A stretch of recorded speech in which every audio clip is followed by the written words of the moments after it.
in appreciation of this commendable cause that the Dharma Foundation has taken up,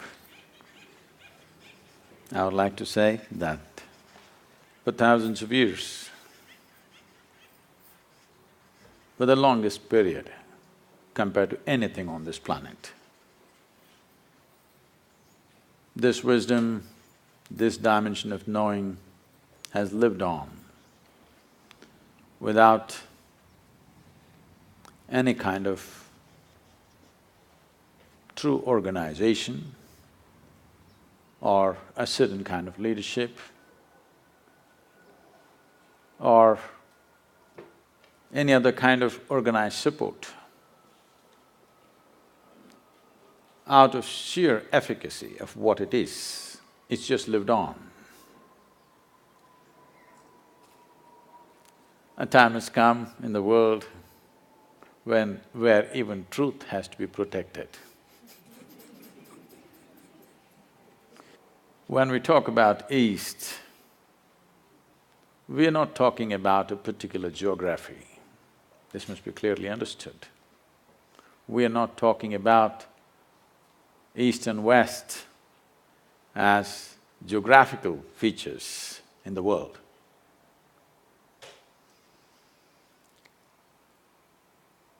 Any number of great minds in America have said things of great reverence and admiration for the so-called Eastern wisdom.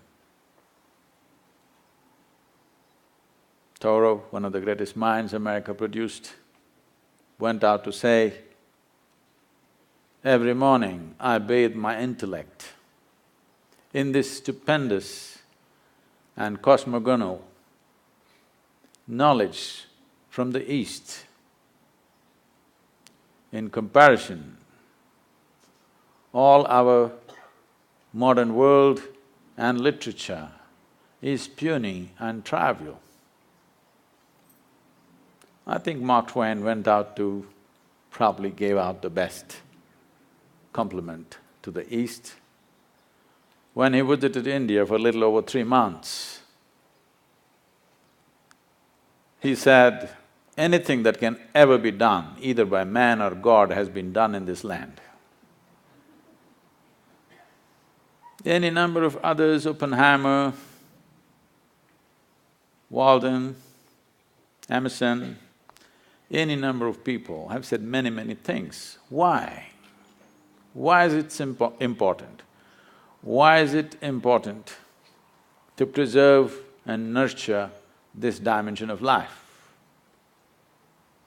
The fundamental reason why it seems to be so significantly different is because it is not a product of human intellect.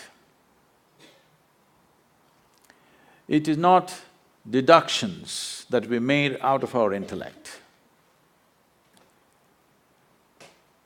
This dimension comes from a profound inner experience where there is no right and wrong, there is no up and down, just seeing things the way they are. And when we say dharma, we are not talking about a religion as modern translators went about interpreting dharma as Hindu dharma or whatever, another religion. Because they came from a mindset that everybody has to belong to some segment of humanity. They come from a mindset where humanity has to be divided one way or the other, because they come from the surface intelligence of human nature, which we call as intellect. Unfortunately, the modern societies, modern education systems have entirely dedicated themselves to the human intellect, completely ignoring other dimensions of intelligence which definitely exist within us. When you go by the intellect, the nature of the intellect is always to dissect and divide, because intellect is essentially discriminatory in nature. And intellect functions always with a certain identity. If you have no identity, you cannot use your intellect. So with individual identities, either of race, religion, nationality, caste, creed, gender, when you apply your intellect, it'll split the world into many pieces. So the significance of what we are referring to as the spirit of Eastern wisdom is, it does not come from human intellect. It comes from a deeper dimension of intelligence within us. When I say a deeper dimension of intelligence, a simplistic way of looking at it would be, whatever you had for lunch today, if you had a piece of bread, over the afternoon, this bread is being transformed into a human being. You definitely cannot do that with your intellect. There's an intelligence here which is capable of making a banana into a human being. You definitely cannot do that with your intellect. A dimension of intelligence which is beyond thought process. Thought, or the product of intellect, is essentially always functioning from a limited amount of data that we have gathered. Now, what we call as Eastern wisdom is not coming from a limited amount of data that we have gathered, either from the books or our life experience, but simply by enhancing our ability to perceive life in ways that the five sense organs cannot function. Why I'm talking about the five sense organs is, all the data that you have ever gathered, which rests in so many aspects within you, which is the food for the intellect, comes from the five sense organs. In the very nature of things, sense organs cannot perceive the entirety of anything. If you can see this part of my hand, you cannot see this part of my hand. This is the nature of sense perception. Even if you take a grain of sand, if you see one part of it, you cannot see the other face of it. Sense organs can only perceive in comparison. If there is no comparison, your senses are useless. Because there is darkness, you know what is light. Otherwise, you just would not know what is light. If light was on all the time and there was no darkness, you would not know what is light. Because there is silence, you know what is sound.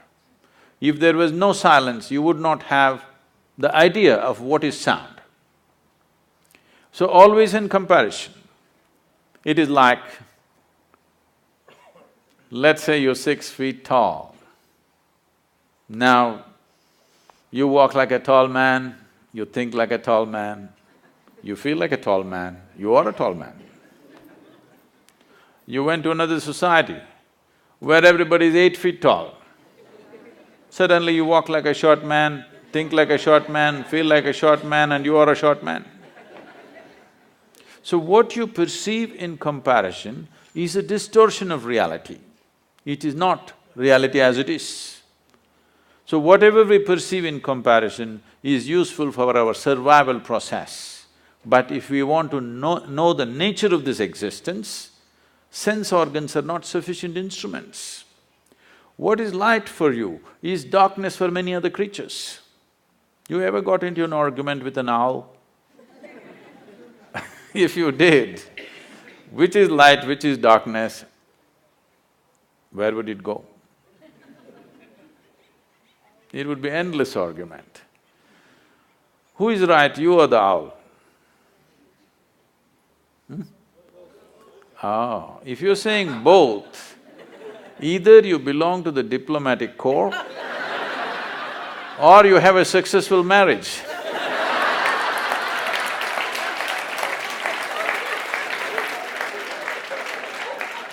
You have learned to say both for everything.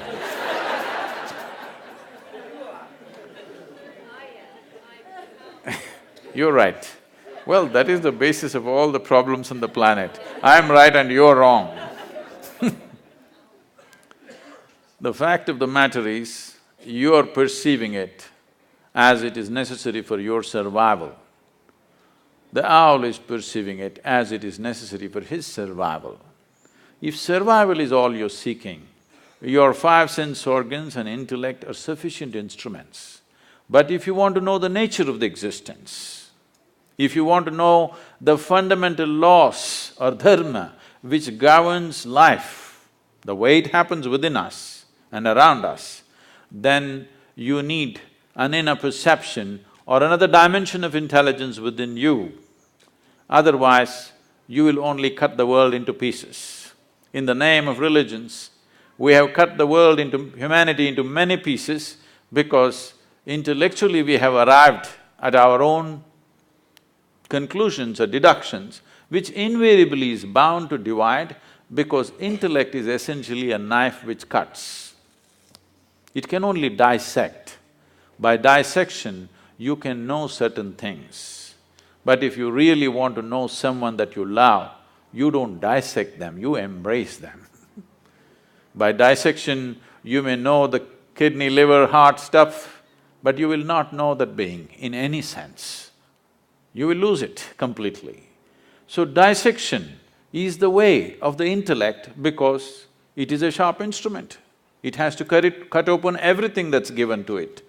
But the East found another way. Out of profoundness of experience, you can know life. By turning inward, you can know life. When I say turning inward, you must understand that essentially the five sense organs are always outward. You can see what's around you, but you cannot roll your eyeballs inward and scan yourself. You can hear this, but so much activity in this body, you cannot hear this.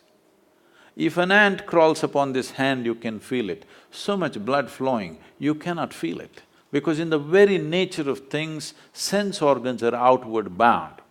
The moment you dedicate yourself to your intellect, you also get enslaved to the limitations of your five senses. It is in this context, the wisdom of the East is of tremendous significance to the world because it has transcended this slavery to sense perception and learned to perceive life in a completely different way. What is this completely different way? In English language, if you say mind, it is just one word, it is supposed to say everything. In the yogic culture, there are 16 parts to the mind, 16 dimensions of human mind. Now if I go into 16, it would take too much time, so let me compress it into 4. The 4 aspects of the mind are called buddhi, ahankara, manas and chitta. Buddhi means the intellect. Today, modern world is largely run by the intellect. So with this, we can do many things on the outside. We can go on enhancing the comforts and conveniences of life. We've done very well in terms of comforts and conveniences. Never before, never ever before, another generation of humanity ever knew the kind of comforts and conveniences that we have today, but at the same time, we are whining like never before. Because as the comforts and convenience increase on the outside, as there is less to complain about what is happening around you, the emptiness of within echoes within you in a horrible way. When you're fighting for survival, when every day you are struggling to fix small things on the outside, you will not realize this. When outside is well settled, that is when you'll see how hollow life has become. The biggest question in the world, you will see in the next few decades is, what the hell are we doing here anyway? Because everything that needs to be fixed on the outside is done, now what? 7.2 billion people on the planet. But right now, gradually it's looming large. Loneliness is one of the biggest problems Dogs are being tortured to fulfill human loneliness.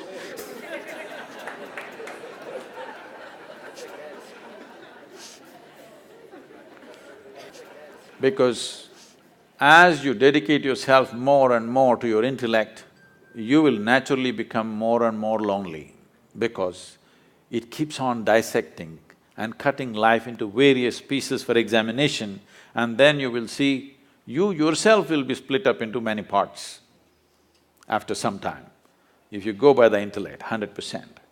The next dimension of the mind is referred to as ahankara. Normally people think it means ego. No, it means identity. You're identified with something. The moment you're identified with something, your intellect will work only to protect that identity, no matter what, whichever way you think. Your ideas of which nation you belong to, which race you belong to, which culture you belong to, which religion you belong to, which gender you belong to, the moment you get identified, your intellect will work only to protect that identity. So, it is a certain kind of prejudice. Well, you may say, I'm not prejudiced, I'm very broad-minded. All right, it's a broad prejudice.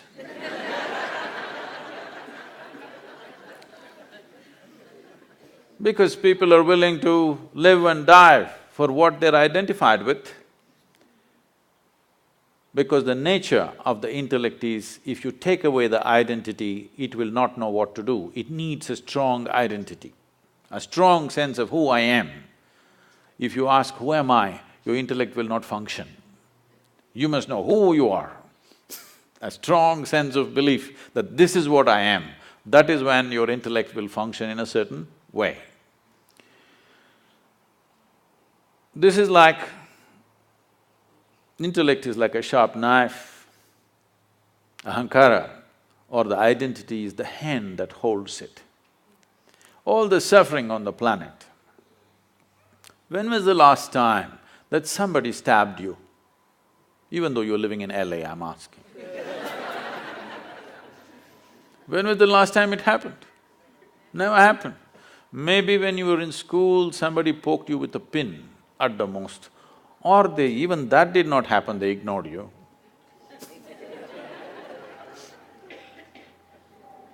Or what I'm saying is, how much suffering for a human being is actually coming from outside? Almost nothing. Rest is all self-help. Because this is a sharp knife given to you, unsteady hand, every day it's cutting itself. You know, we were trekking in Nepal and Tibet region, and I was in a tent. Someone was cutting an apple, and someone else, another person says, "This is a very sharp knife, be careful." It irritates me because such an obvious thing, you call it a knife only because it's sharp. If the damn thing is not sharp, why will I call it a knife? And if it's a child, yes. A full-grown man, you don't tell him it's a sharp knife. I ignored it and I was working on something. Another 2 minutes, again it is said, "It's a very sharp knife, be careful." I said, "Come on, leave him alone." He's a grown man, leave him alone. He's not handling some super instrument, a knife. He should know how to handle a knife. "No, no, Sadhguru, it's a very sharp knife." All right, I get back to my work. 2 minutes later, he cuts his hand. Okay. Now, the problem is just this, you've been given a sharp knife, unsteady hand, every day cutting yourself. You may call it stress, you may call it anxiety, you may call it fear, you may call it misery, you call it what you want. All that's happening is, your intellect is working against you. That's all it is. Unless somebody is stabbing you from outside, that's a different issue. We need to deal with that differently. Rest is all your own intelligence turning against you. You may call it 1,000 no, my mother-in-law, my boss, my neighbor, they're not stabbing you, they're only saying what they want to say. It is you who's poking yourself because an unsteady hand, that's all. But this intellect cannot function without a memory bank, so what is called as manas is a silo of memory. There are 8 dimensions of memory. Let's not go into the detail, but you know this much. There is a conscious memory. Today they're recognizing a subconscious memory. You know there is genetic memory. You may not remember how your great-great-great-grandfather looked like, but his nose is sitting on your face. 1,000,000 years ago, how your forefathers were, even today, your body remembers. You may not remember here, but your body remembers every aspect of it. Even the color of the skin it is remembering, not forgotten. So there is genetic memory, there is evolutionary memory. Like this, there's a profound dimension of memory in the body. There are 1,000,000,000,000 times more memory in your body than in your mind. So this is why this is called as manomaya kosha. This is an entire manas, not in one place. Intellect may be up here, but the manas spreads right through the system. Every cell in the body has a memory of its own, has an intelligence of its own. Now the 4th dimension of intelligence is called chitta. This is a dimension of intelligence which is unsullied by memory. If you touch this dimension, then the memory has no influence on you. Your genetic memory, your evolutionary memory, your conscious memories, unconscious memory, subconscious memory, whatever kinds of memories you have, it has no influence on you. Or in other words, past cannot recycle itself through you. See, right now, you take on this form because of a certain memory, it's a certain software. If you eat, let's say you're a man and you eat a piece of bread, this piece of bread turns into a man. You're a woman and you eat a piece of bread, the same piece of bread turns into a woman. You give it to your dog, it turns into your dog. Very intelligent bread. It is just the memory that you carry. Here there is a memory which transforms everything the way it is. So, this dimension of intelligence, which is called as chitta, which is untouched by any kind of memory, just pure intelligence, is of significance because it's beyond. It is beyond your species, it is beyond your form, it's beyond your gender, it's beyond your culture, it's beyond every kind of influence, which is essentially memory within you. Maybe unconscious, but it is memory playing out in so many ways. As long as memory is playing out, what it means is, in India we say you're in a state of samsara. Samsara means a lot of people today understand as family. Samsara doesn't mean family, samsara means a cyclical life. You're in cycles of life. If you're in cycles or if you're going in circles, what does it mean? That means you're not getting anywhere. That's what it means. A cycle is nice, it gives you good exercise. This is like running on a treadmill. If you're seeking exercise, it's good.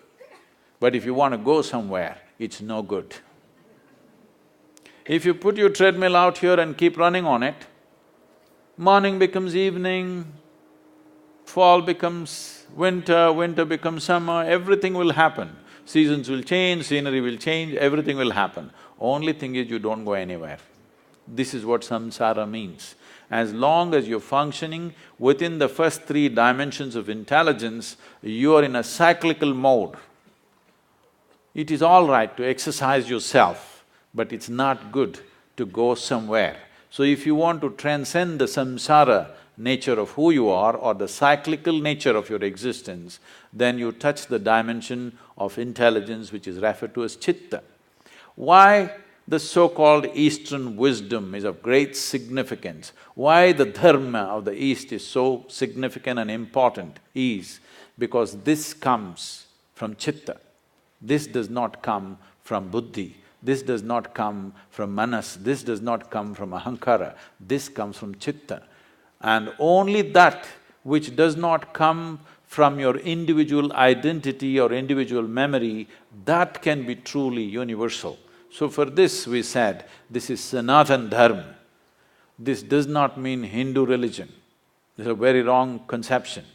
Sanatan Dharma means the ultimate law of nature. When we say nature, there is physical nature and there is an inner nature. There are two dimensions. For this, accordingly, we made two dimensions of laws. Physical nature is a changing thing. It's always in a process of change and a flux. But the inner nature is a constant process. So we made two dimensions of expression for this dharma called Shrutis and Smritis. One is always to be updated for every generation. Otherwise, two generations will keep on bickering and clashing. You have to update it. Another is eternal, it's always there. It's nobody's business to change it because it cannot be changed because the fundamentals of life has not changed. Based on this, an entire wisdom arose as to how to exist within you and how to operate around you. This happened in 1924. There was a bishop in the Orthodox Greek religion where, there's Orthodox Greek segment of Christians. They have a pope of their own in Istanbul. They believe they are the only true Christians. Others are all riffraff, according to them. So, he served this particular segment, which is very orthodox and rigid. Being in Istanbul, being on the Silk Route, all kinds of stories of Indian mysticism kept wafting across the Bosphorus. So, he has a longing to go to India and see a real yogi or a mystic. But being a man of cloth, he could not choose where to go and where not to go. After he passed 60 years of age, when he semi-retired, he got an opportunity and went to India and came to southern India. So his desire is to meet a real yogi, not a book yogi, not a studio yogi, but a real one. So somebody directed him and said, go up this hill, there in this kind of place, there will be one yogi. So he went up. Well, he's not made for the mountains, he went huffing and puffing up, and then he found in front of a small cave, a yogi was sitting, eyes closed, totally blissed out. He went there and he has been told that if you see a Indian yogi, you must prostrate. Well, he was not made for that, but he somehow managed, huffed and puffed and sat down. Hearing this commotion, the yogi opened his eyes and smiled. Immediately the bishop looked at him and said, can I ask you a question? The yogi said, by all means. The bishop asked, what is life? This is after 60. You should have asked this question when you were 8, at least when you're 16, 60. But what to do, better late than never. He asked. Then the yogi laughed and went into raptures. Oh, life is like the fragrance of jasmine upon gentle spring breeze.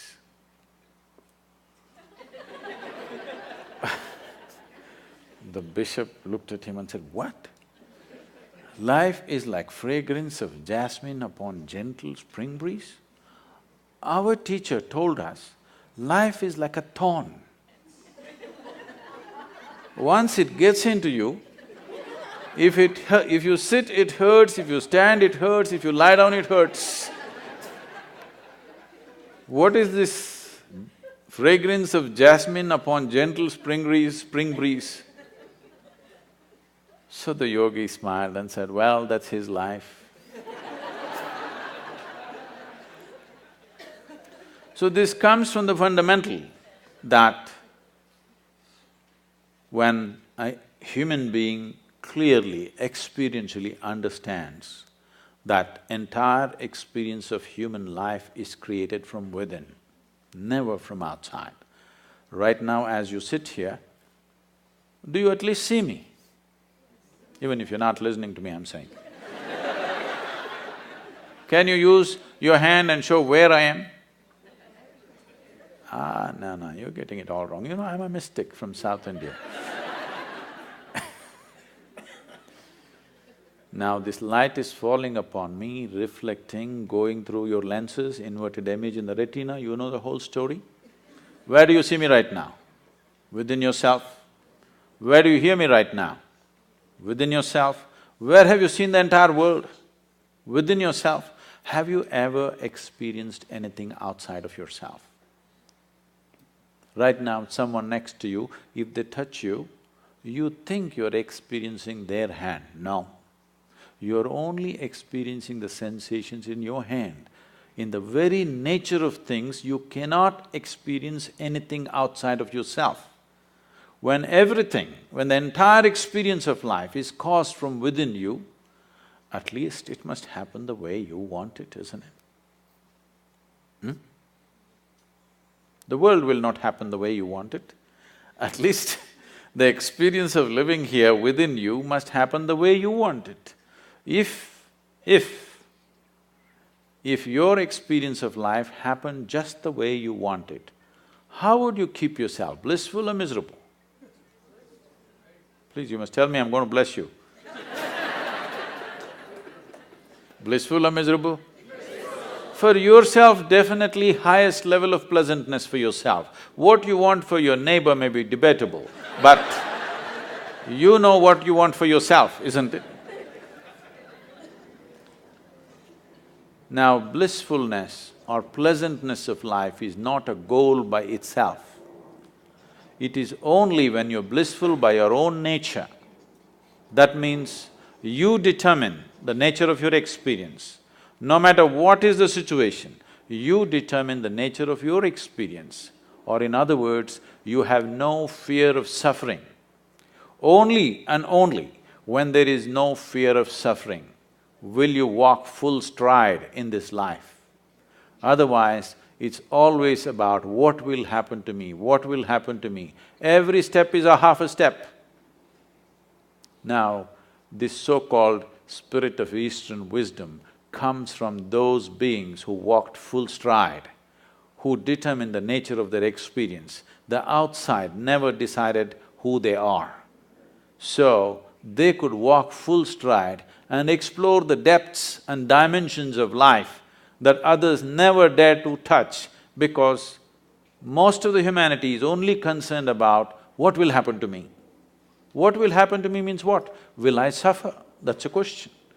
The first and foremost thing, if you truly want to explore dimensions which we are referring to as another dimension of wisdom or knowing, is that first you must determine the nature of your experience. You have no fear of suffering. Only then, truly exploring human consciousness becomes a reality. Touching dimensions of intelligence, which gives access to the entire universe, becomes a possibility. I'm supposed to open up for questions. It's time you ask your questions, please. The population I work with that are in the verge of homelessness or they're addicts, if I tell them that it is your intellect and it's your perception and this doesn't exist, they will laugh at me because it definitely exists. Must, because it's the dumbest thing to say. Right. So I wanted to know the spirituality that you teach, the spirituality that many gurus teach, how is it usable for someone that doesn't have food to eat and it's going to become homeless, and there's so many problems, especially in America. I mean, of course I teach them resiliency, it's a different fact, but every time I want to open my mouth and use some of your teachings, I have to step back. Now, the first problem is that you believe in the teachings, because this is the problem with the entire world. They've been cultured in some belief or the other.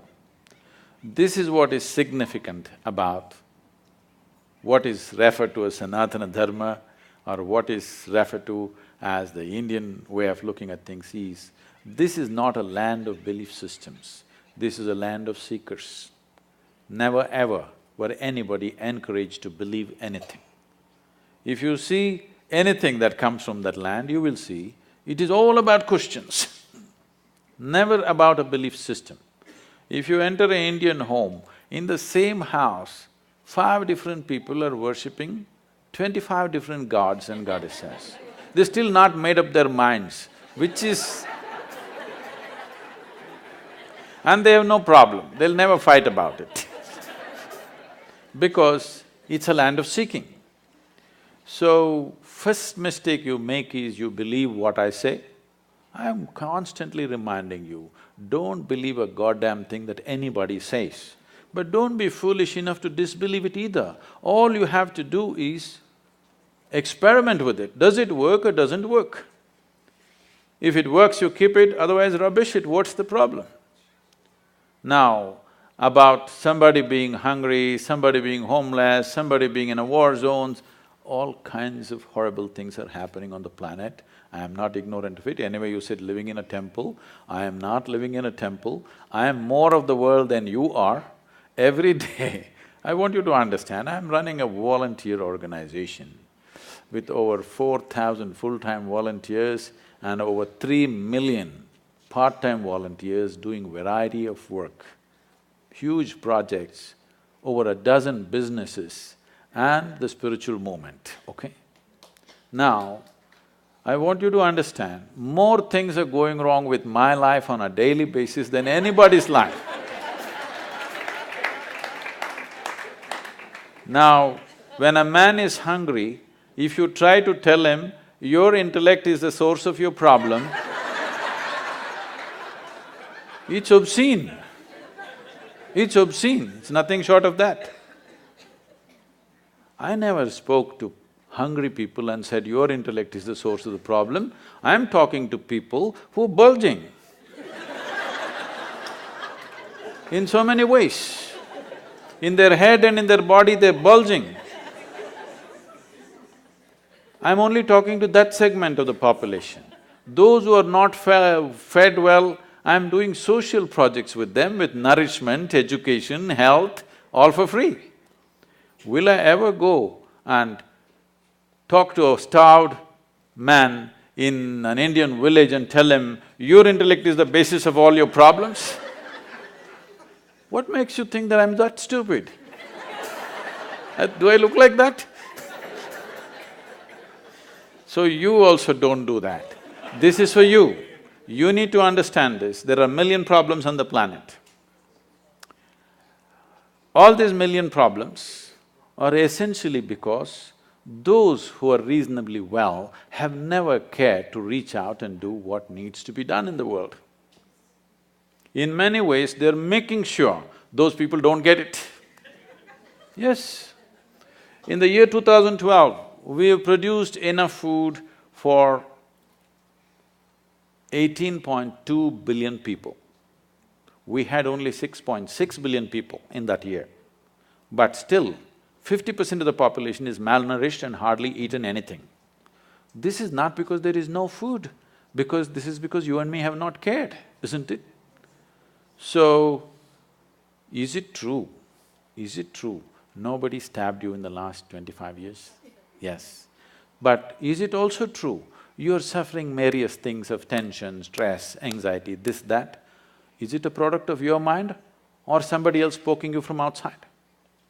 It is your reaction to the existential situation outside. Instead of doing what is needed, what you see is when you see something wrong happening or when you see some suffering or something comes your way, you decide to poke yourself. This is about incapacitating yourself. Instead of seeing when there is a problem, you need empowerment, not incapacitating yourself, isn't it?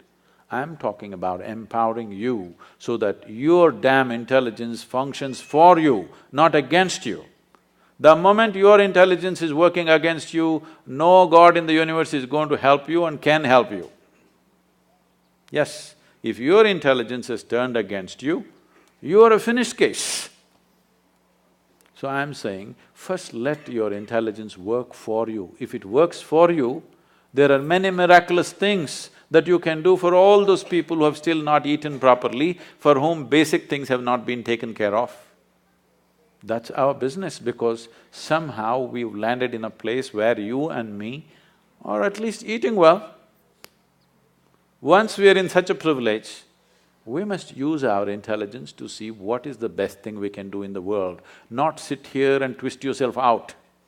I'm saying don't twist yourself out. If you are joyful, naturally you will do the best things you can do. If I meet you when you're very happy, will you be nice to me? No. I don't believe that. When you're very happy, if I meet you, I'm sure you're a wonderful person. But when you're depressed, when you're unhappy, when you're frustrated, if I meet you, you could be a nasty person. This is true with every human being, isn't it? So the first and foremost work that any human being has to do is that you make this into a pleasant piece of life, so that you naturally exude this pleasantness in every possible way. If this is feeling unpleasant and you tell this one to be pleasant, is it going to work? We are trying to fix the stomach-full people right now.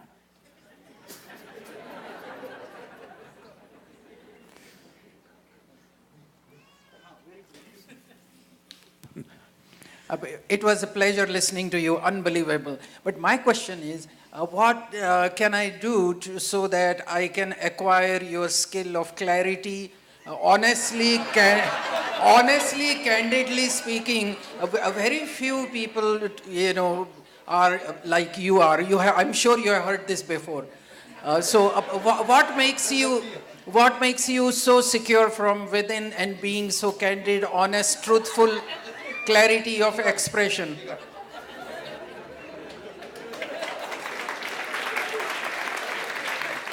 I didn't know that's a popular question.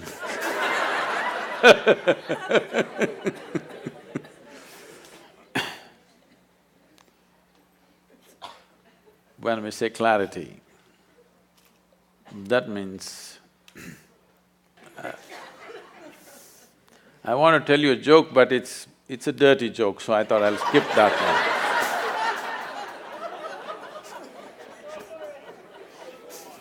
one. No, I'll come with something milder, you know.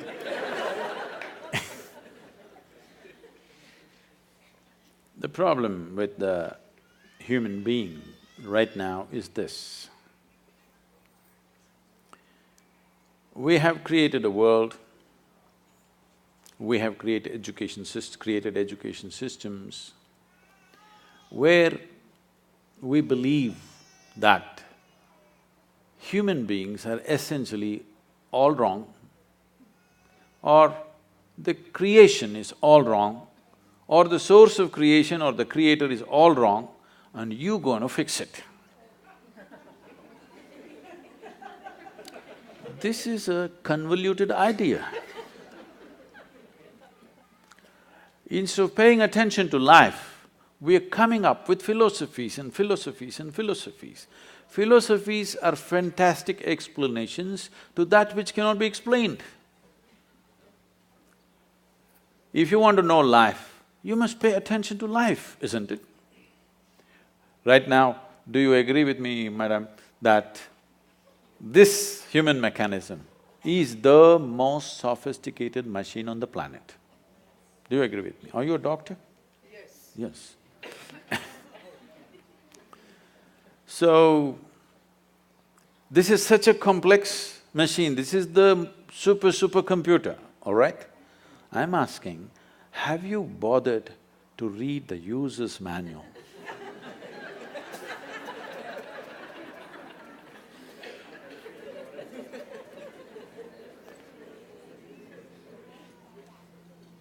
If you understand how this functions, you would know how to use it. Even if you take a simple gadget like a phone, the more you know about it, the better you can use it, isn't it so? You have definitely, coming from India, you've definitely been bombarded with this thing about realization, self-realization. Let me put it in very simple terms. What self-realization means is, first of all, what the word realization means. Realization is not an achievement, it is not an accomplishment, it is just realization. That means something that's always here, you just manage to see it now. That means you were stupid all your life, just now you saw it. You did not invent something new, you did not ramp yourself up to a mountain. No, you just saw the most obvious thing which was always here. You realized. So, realization means you realized how foolish you've been, everything has been right here and you didn't get it. So there are many ways, of course, most of you being from the Indian origin, I've not read this. I have to admit, I've never read the Gita because it never occurred to me. I'm sorry, I know this is a shock but living in India, bits and pieces of this are always floating around in the air and it's… you know many pieces of it, but I've never really studied it in any sense. So when, in a certain moment, when Arjuna asked, what is the nature of this truth that you're talking about? Where is it? So Krishna laughed and said, the highest truth about your life is the tip of your nose. Now there are many schools of yoga intensely focusing on the tips of their noses. Please try it for 2 minutes, you will get a headache. You will not get enlightened. What he is saying is, it is the most obvious thing. It is the most obvious thing. But right now the problem is, all the instruments of perception that you have are outward bound, but the seat of your experience is within you. The fundamental seat of your experience is within you, but all the instruments of perception are outward bound. So how should I do this? You must understand, anything beyond survival, if it has to enter your life, some striving is needed. Let's say, as a little infant, you were left in the jungle without human contact. If something edible came in front of you, would you first try your ears, then nostrils and somehow by accident find your mouth? Is that so? You would just know where to put it, isn't it? So what I'm saying is, everything that is necessary for survival is built into you. You're born with it. The five senses takes care of it. But if you want to know something more, you have to strive. For example, do you remember when you were 3, 4 or 5 years of age, you had to learn to write the alphabet, that damn A, how complicated it was. And on top of it, there were 2 versions. You had to write it 100 times to get it, isn't it? But today with your eyes closed, you can write. If that striving was not there, today could you write? Today would you know language? So anything beyond survival needs striving. Without the needed striving, it won't happen. There are ways to perceive the interiority of who you are, but unfortunately there's been no striving. Right now, we made this technology into such a simple, almost like a physical science. A plus B equals this, or 2 parts of hydrogen, 1 part of oxygen, water will come. If a great scientist puts it together, only water will come. An idiot puts it together, only water will come. So we made the entire Yoga Sutras like this, that if you do this, this and this will happen to you. That simple. And all I'm asking generally from people is, about 30 30 to 32 hours of focused time to develop an instrument where they can turn inward. Oh, 30 hours is too much. I'm saying, if you cannot dedicate a little bit of time to know what this is, that means your existence must be truly worthless. If this is worthwhile, you must pay attention to this, isn't it? If you want to know life, this is life, isn't it? When I say the word life, maybe you're thinking about your profession, your family, your car, your home. No, these are all accessories. This is life, isn't it so? Hello? But no attention has been paid. Your idea of fixing life is fixing all kinds of things. This happened one day. Shankaran Pillai was going home. No, I'm not done. Shankaran Pillai was going home. It is 7:30 in the evening. The rules at home, the wife's rules are 8, he must be home. It's only 7:30, he thought there's still time, let me have a quick drink and go. He just stepped into the local bar. He had a quick drink and a quick drink and a quick drink and a quick drink and a quick drink. Then he looked at the time. It's at 2 a.m. You know, drinking people are like yogis, they become timeless. There's a certain correlation. Then it's late and he got off the bar stool and tried to walk. It's such an unfair world. A man is supposed to walk on a round planet, as if that's not enough, it spins. You notice that the planet is round and it's spinning only when you had a few drops more, or a few drops are missing between your 2 ears. Either you're drunk or you have a vertigo, then you notice the planet is round and spinning. Otherwise, you think it's flat and you're going on fine. So with great difficulty, he was walking sideways and trying to find his way home. He was crossing a garden and he flipped over and fell face down into a rose bush. His face became a mess. Then he somehow reached home and you know, these keyholes are so minute, it took 20 minutes to find the keyhole. Then he found his way up to the bedroom and then he went into the bathroom and he looked at his face, it was a real mess. Then he opened the medicine cabinet, took out medicine, plaster, band-aid, fixed himself up and slowly crawled into the bed. Fortunately, the wife is a big sleeper. He slept. Morning 8 o'clock, the wife took a bucket full of cold water and splashed it on him. What about it? He woke up. Said, why, it's only a Sunday. She said, you fool, again drinking? He said, honey, 6 months ago I promised you, since then I haven't touched a drop.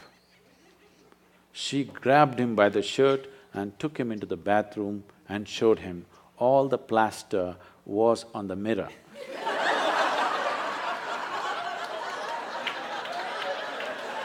Why people have lost their clarity?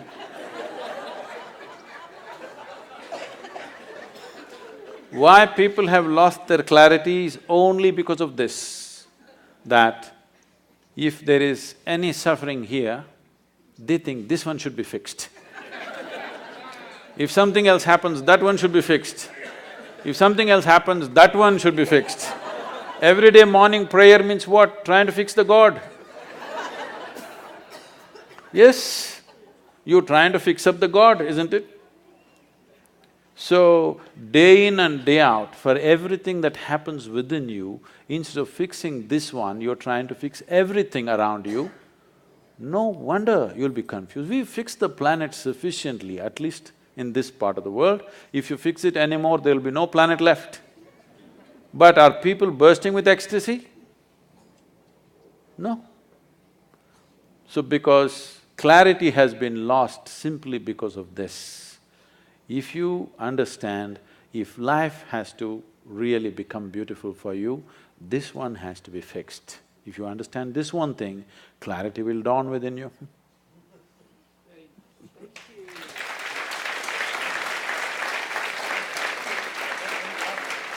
I actually have a question on chitta.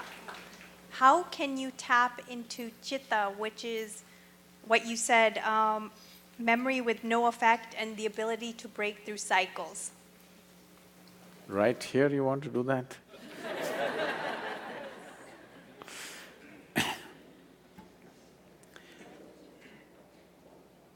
You can take one fundamental step today. That is, I want you to…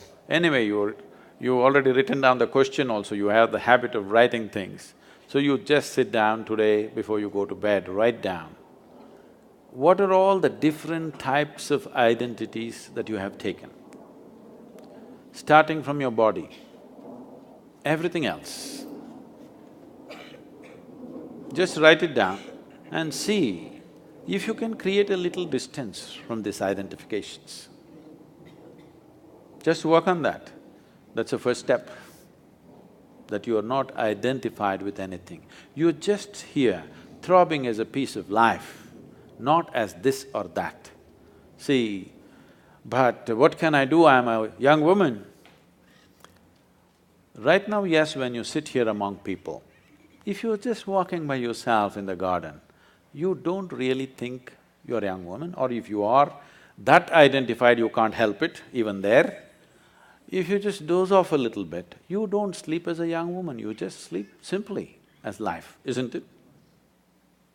I'm saying something so fundamental as your body and gender, even that identity is only on the surface.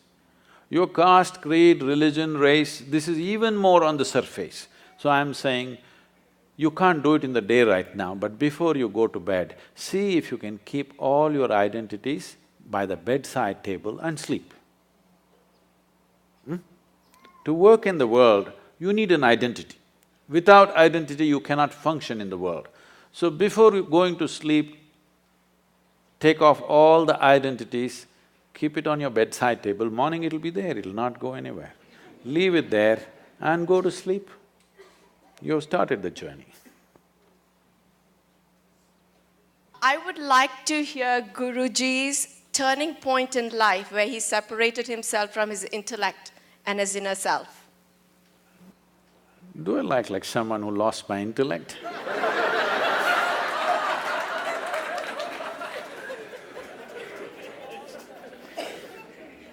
I didn't think that I was coming out so dumb.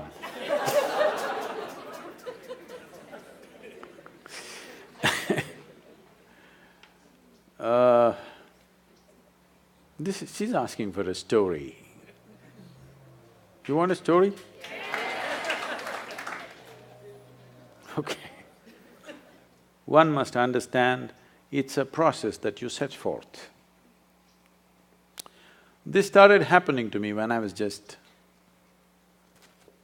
around 4.5 years of age. I suddenly realized one day that I don't know anything.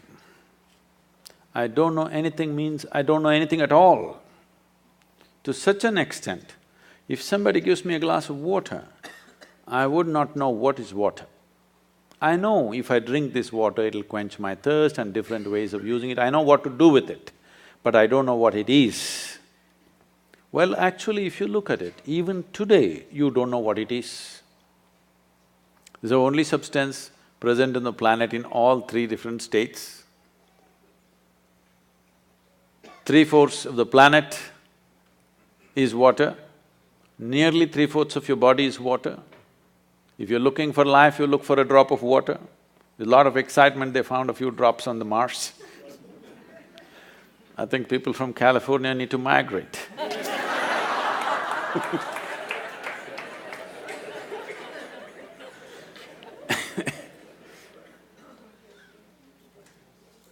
So, I'm just staring at this glass of water for hours on end. If I found a dry leaf, I'm just looking at the leaf for 5–6 hours at a stretch. If I sit up in my bed, staring at the darkness, the entire night I'm sitting like this staring. My dear father, being a physician, started thinking I need psychiatric evaluation. This boy is simply staring at something or the other, unblinking he's staring, he's lost it. My problem is, I look at this one, I still do not know this one. There is no way I'm able to shift my attention to another one. So it just held my attention, I couldn't shift. In this condition, they sent me to school. And my mother said, pay attention to the teachers. I went and paid attention to the teachers. The kind of attention that they have never received in their life.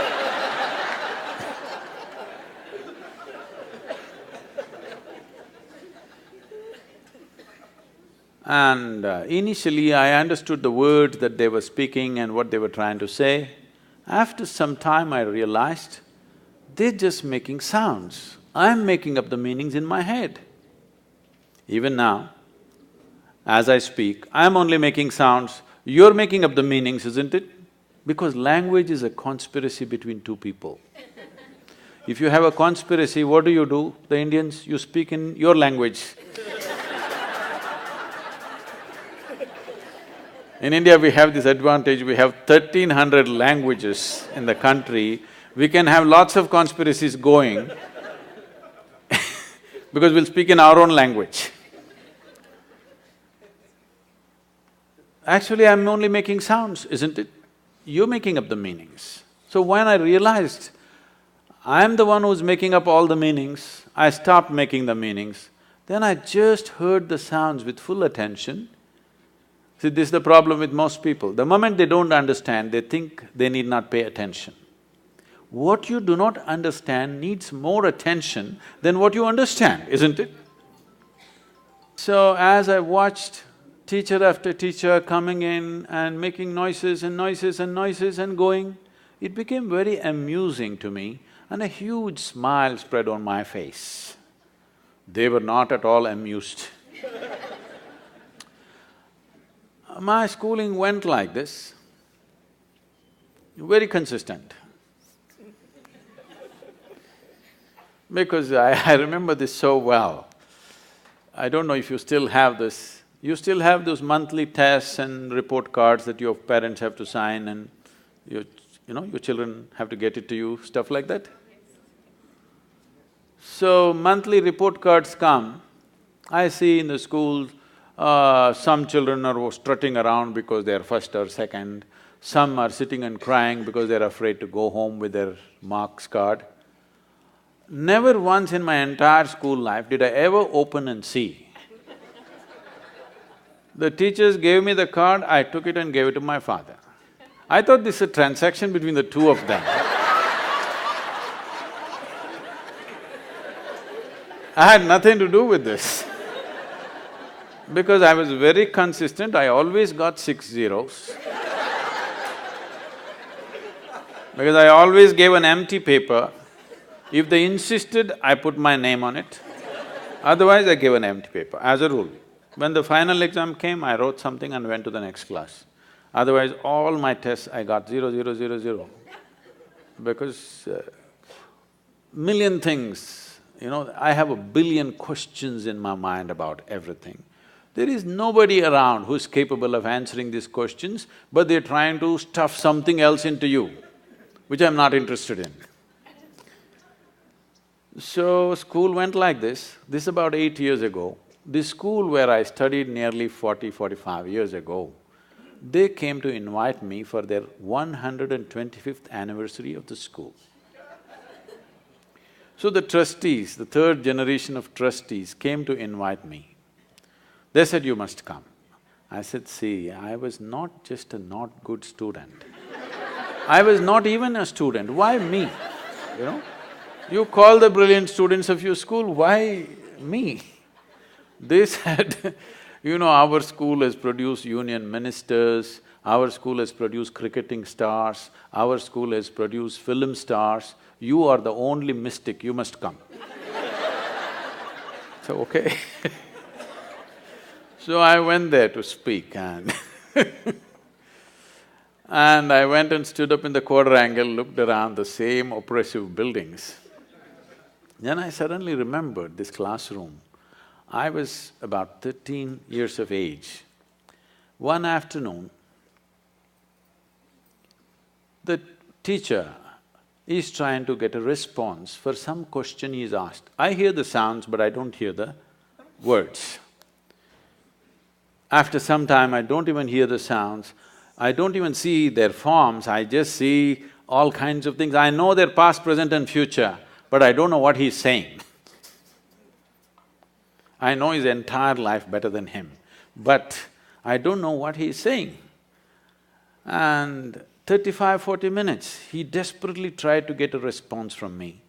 But those days I'm made like this, sometimes 3 days, 4 days I don't utter a word, not because I'm in silence or something. When you don't know anything, what do you say?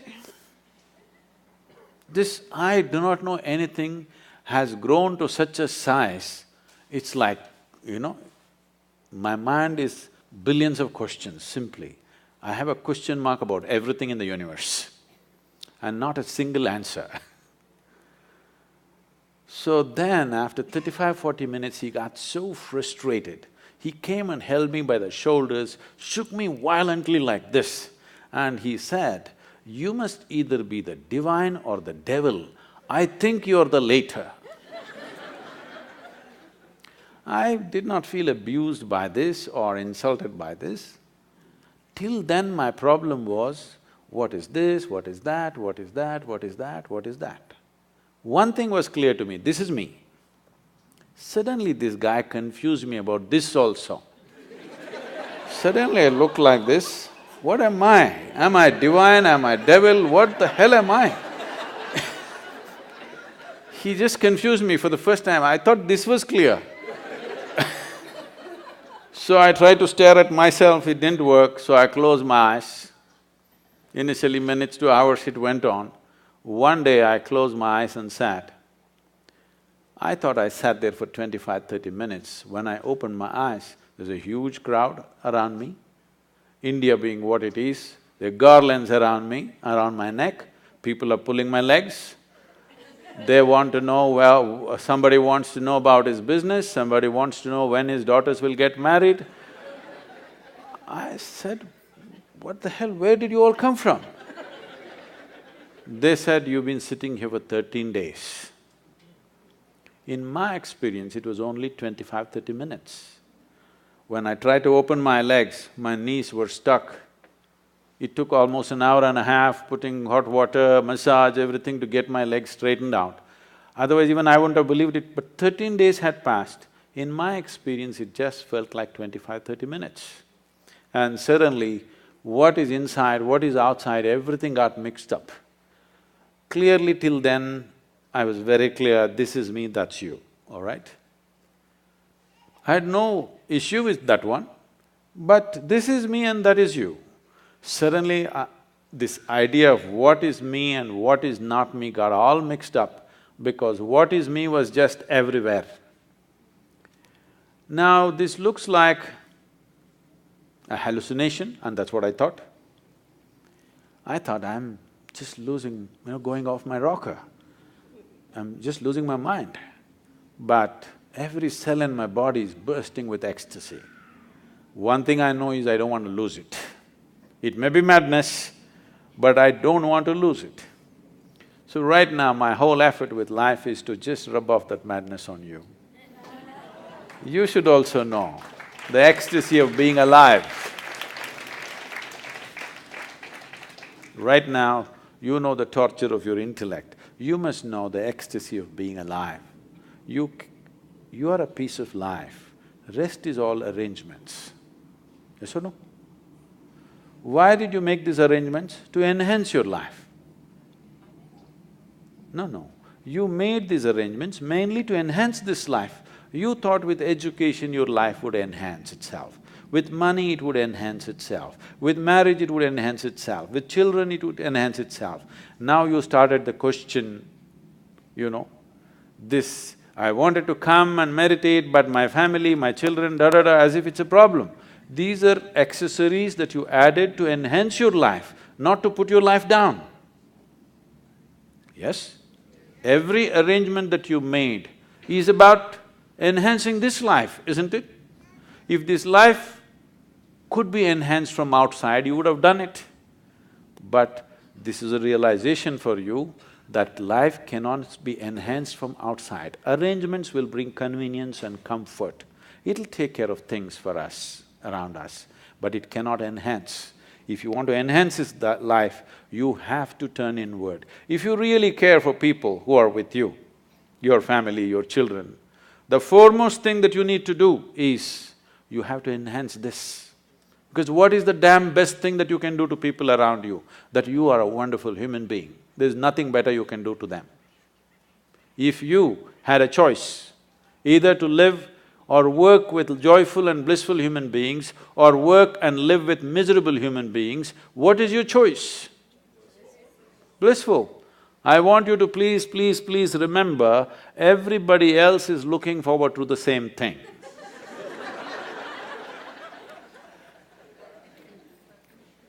You think other people want miserable people? No, please just give them that much, that you're a joyful human being. Thank you very much.